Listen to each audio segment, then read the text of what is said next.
দর্শক, নির্বাচন তো হলো ঢাকা বিশ্ববিদ্যালয়ে। ভূমিধ্বস বিজয় যখন হলো শিবিরের, অথচ এই ভূমিধ্বস বিজয় নাকি ছাত্রদলের হওয়ার কথা ছিল। অনেক রাজনৈতিক বিশ্লেষক মনে করছেন আগামী দিনে বিএনপিও এমন পরাজয়ের শিকার হতে পারেন যদি বিএনপি এখন থেকে সংশোধন না হয়। জামাতে যদি এমন ভূমিধ্বস বিজয় হয়, অবাক হওয়ার কিছু থাকবে না। বিএনপির বিরুদ্ধে অনেক অভিযোগ, আর এখন হাতে হাতে স্মার্টফোন, মানুষ ক্ষণে ক্ষণে সংবাদ পায়, নিউজ পায়, সব কিছু খবর রাখে দেশের জনগণ। সচেতন মহল এখন অনেক, বিশেষ করে একজন মাঠে কাটা মানুষও কিন্তু সচেতন। সুতরাং বিএনপি যদি মনে করে আগের সেই বিএনপি 20 বছর আগে যেভাবে ভোট পেয়েছে, আগামীতেও সেইভাবেই মানুষ তাদের নেবে, বিএনপি হয়তো ভুল করবে।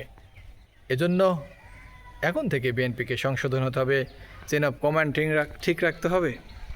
না হলে খুব শীঘ্রই বিএনপির দলের জন্য খারাপ সময় আসতে পারে।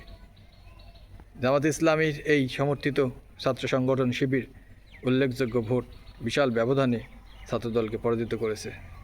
অন্যান্য প্রার্থীরা এই শিবিরের প্রার্থীদের কাছে ধারে কাছেও নেই।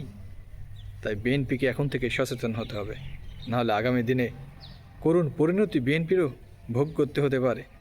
স্বপ্নে বিভোর তারা ক্ষমতায় যাওয়ার, এই নির্বাচন হলেই ক্ষমতায় চলে যাবে বিএনপি, এই স্বপ্নও ধূলিসাৎ হতে পারে এখন থেকে সচেতন না হলে। দর্শক, সত্যিকার অর্থে একটা নির্বাচন হোক সুন্দর। আমরা চাই মানুষ তাদের ভোটের অধিকার নিশ্চিতভাবে ফ্রি ফেয়ার ইলেকশনের মাধ্যমে দিতে পারে। সবসময় এই কামনা। যারা চ্যানেলে নতুন এসেছেন সাবস্ক্রাইব করে দেবেন, লাইক কমেন্ট শেয়ার করবেন। ভালো থাকবেন, দেখাবে নতুন ভিডিওতে।